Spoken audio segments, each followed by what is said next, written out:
So this is a box I just ordered from eBay. I bought this on Saturday at about midnight. Saturday night, so Sunday morning. And here it is Wednesday at about 11 p.m. and it's arrived. So what it is 6 untested Super Nintendos that I'm going to try and fix. So let's see what we get here.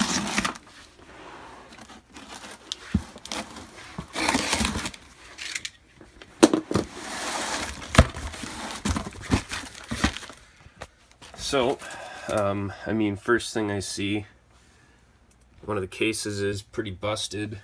Some of them are much yellower than the others, so one of them's not even together. I knew this coming into it, so we'll see, I guess, if anything happens to work. So, first one, case is pretty mangled up.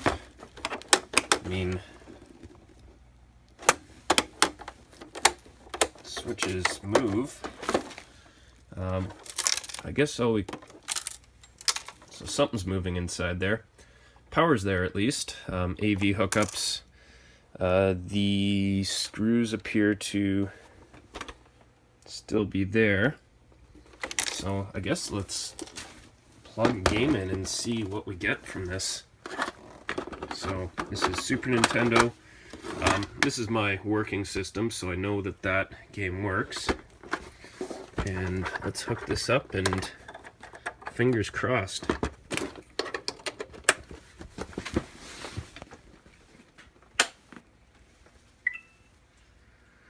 Okay, so just bad video. That could be the PPU. It also just could be a bad connection. Let's do the thing you're not supposed to do and just blow into the cartridge slot.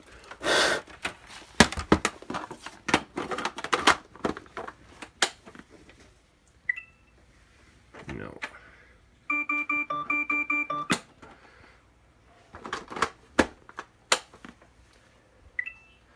Well, we'll give that a clean and see if maybe it's just the slot on that, but this may be salvageable or the board may be starting to go. Okay, so let's check out Super Nintendo number 2. So let's get this beautiful gem. It looks absolutely filthy. Alright,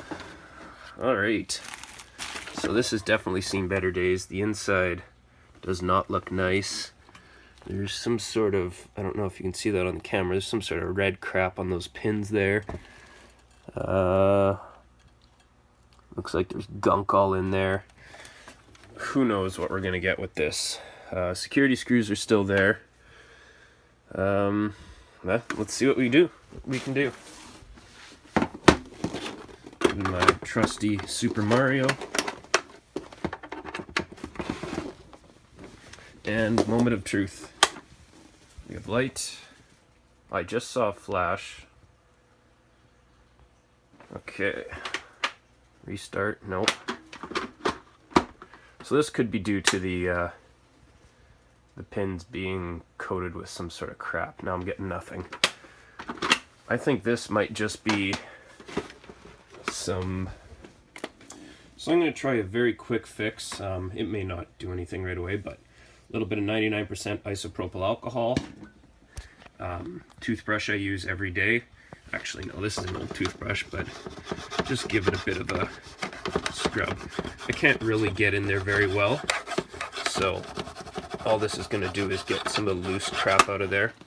And then, a game I don't really care too much about, John Madden Football. I'm going to do the same thing to the pins here. Just get them all wet with alcohol. Push it in and out a few times. Dry it a bit. And let's see what we get.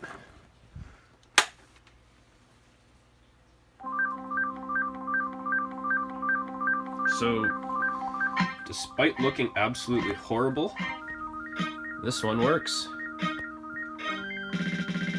Just needs a little bit of a cleaning, so we'll be taking that apart later and cleaning it up. Okay, so so far we got one working, one not. let's try this one. This is going to be an adventure. Oh boy. So the case is absolutely destroyed. This eject button doesn't look like it's in here properly. So this is one of those ones that has that little mechanism that actually physically holds some older games in place so that you can't pull it out while the system's turned on. So that's kind of cool. Power seems to be there. As you can see, the console itself is fairly yellow. The power adapter part is not bad condition, but the rest of it's badly yellowed, which is not uncommon for Super Nintendos of this age. The screws are not in here. Well, let's see what I'm going to take the top off first, see what we've got.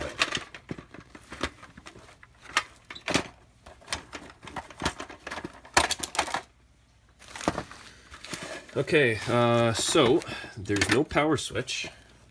It would normally sit right here, and it connects onto the board right there. The voltage regulator's been disconnected right here, so it's not screwed on here. We may have some bad solder joints. God knows what happened down there, why there's all that black crap underneath this fuse.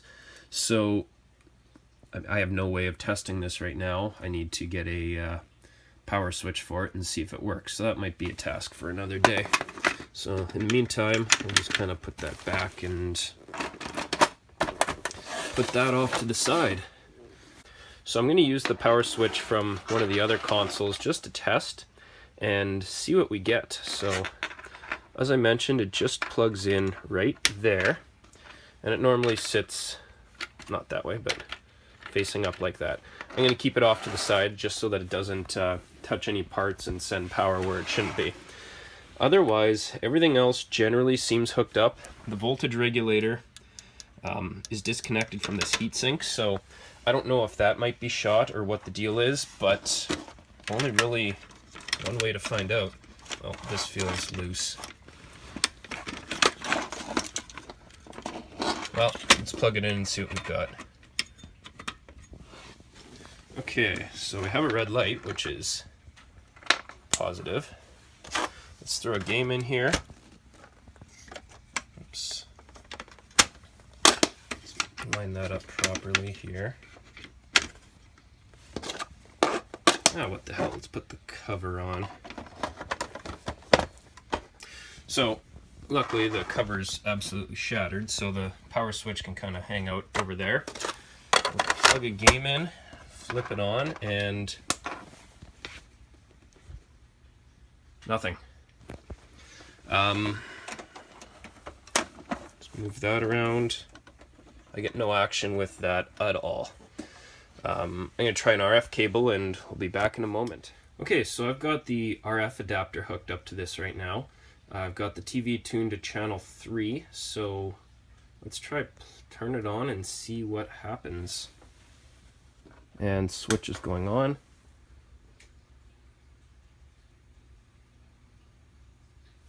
So just a black screen.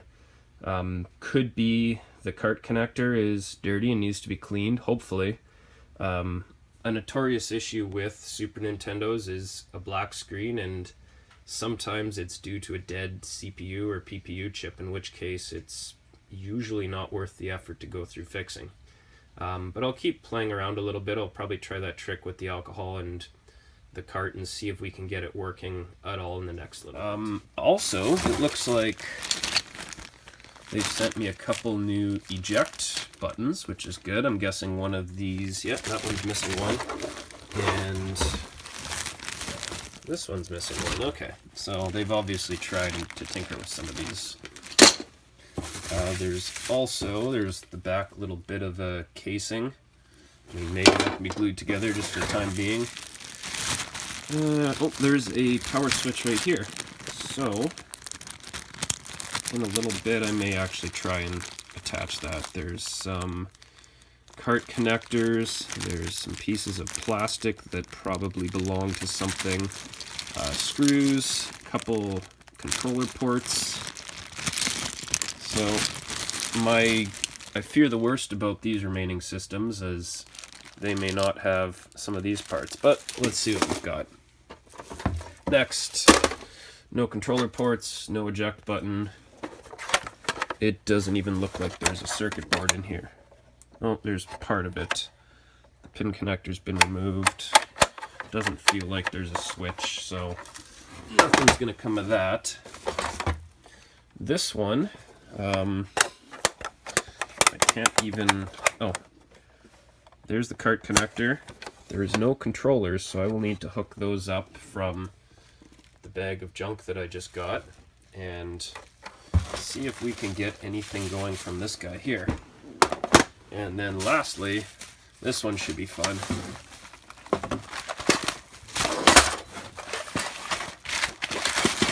So this one's held together with packing tape. Someone clearly opened it or dropped it. The board is not connected, it's all crooked. The RF shielding's off. The case is absolutely shattered. I don't have high hopes for this. And all that's left here is a few crumbs. So I don't know if this stuff was broken in shipping, which is possible. I mean, it's only a little bit of bubble wrap protecting these. Not a huge deal, as I mean, I knew that some of them were broken already. But I mean, for $20, if I can get one of these working, which it seems that this one right here probably should be no problem, and this one with the bad graphics might be doable as well. If I can get those working and cleaned up, then that's a win for me. I'll go through repairing some of these a little bit later, and we'll see how that lot turns out. Alright, so we'll look a little more in depth at some of these other machines and see what might be the issue here. So I'll grab this guy, which we tried turning on, and all we got was the black screen. So that could be a number of things. It could be a bad cartridge slot. It could be bad capacitors.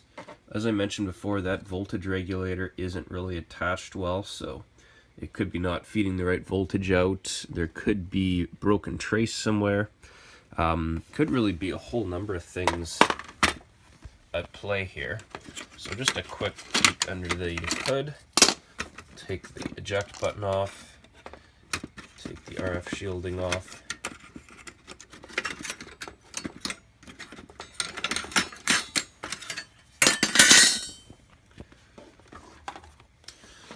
Okay, so this is the same model as the one with the bad graphics that we couldn't get working.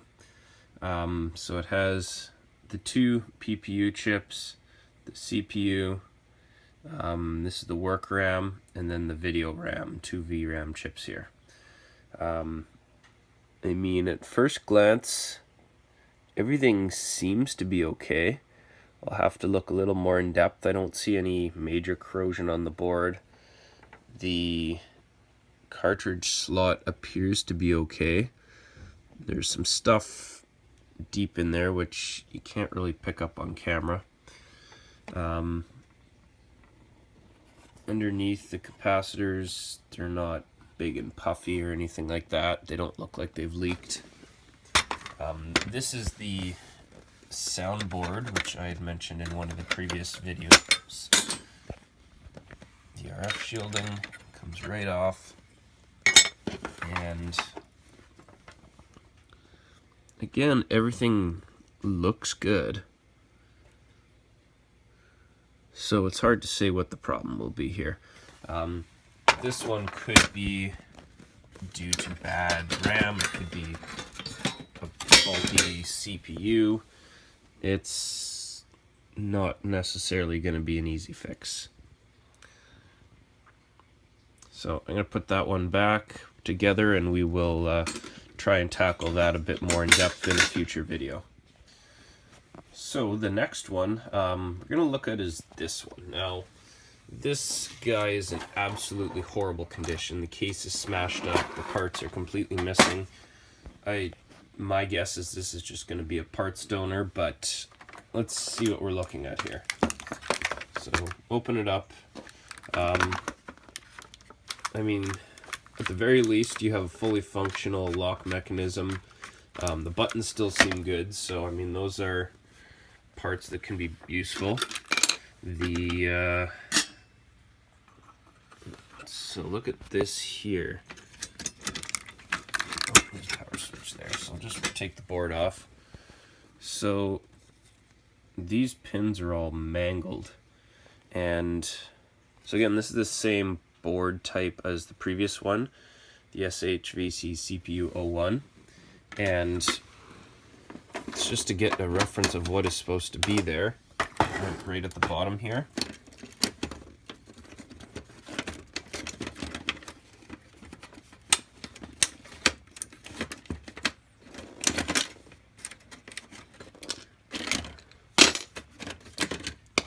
So that's that connector for the controller port.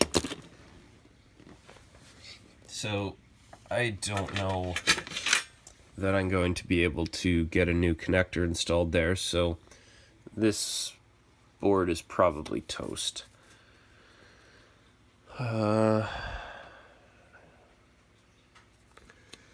Which is a shame. I mean, it's at first glance, again, not in horrible shape. It looks like it's had its main capacitor replaced, so someone obviously did some tinkering here. But yeah, we'll let's chalk that one up as a parts donor. See, another power switch.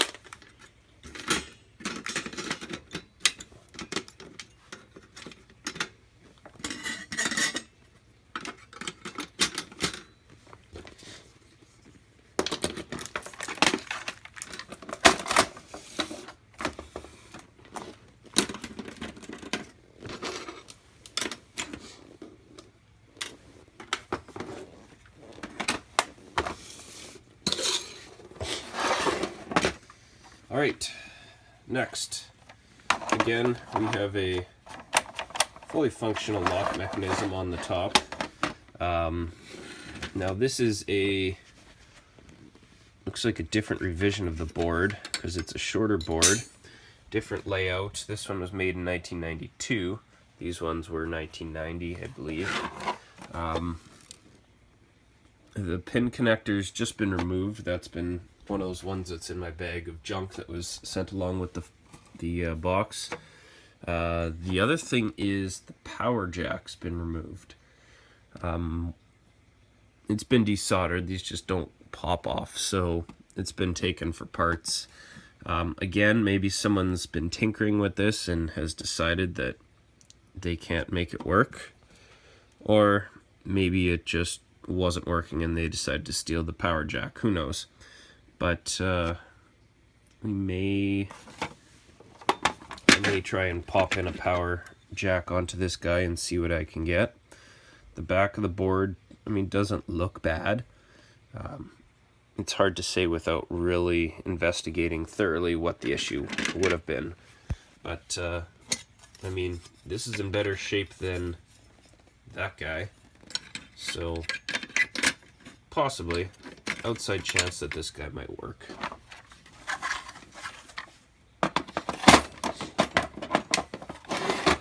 And lastly, this first one, again, I noted that the power jack was missing.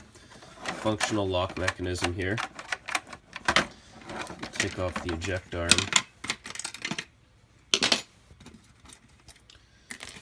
So once more, they've gotten rid of that connector for the controller, so that will limit what I can do with this, which is really unfortunate. This one did have that soundboard that's missing. I don't see it in the bag of stuff that they sent me, so I may have to harvest. I only have one, I think, that came on one of those, so I may have to harvest that for testing. Other than that, it's hard to say what else can go wrong without really delving too deep into this. So in a future video, we'll rip them all apart. I'll try and get a sound or a power jack installed there, and we'll see if any of these show any signs of life. So that's all for this video. Thanks a lot for watching. Check out my next one where I'm going to take a look at that filthy Super Nintendo, try and clean it up, and try and get a fully functional working Nintendo. But yeah, always keep an eye out on eBay just for lots of used or untested consoles. I mean, like I said, I think I got one fully functional one right out of the box, and that alone is going to make me some money. So thanks a lot for watching. Check out my next video, and like and subscribe if you like what you see. Thanks.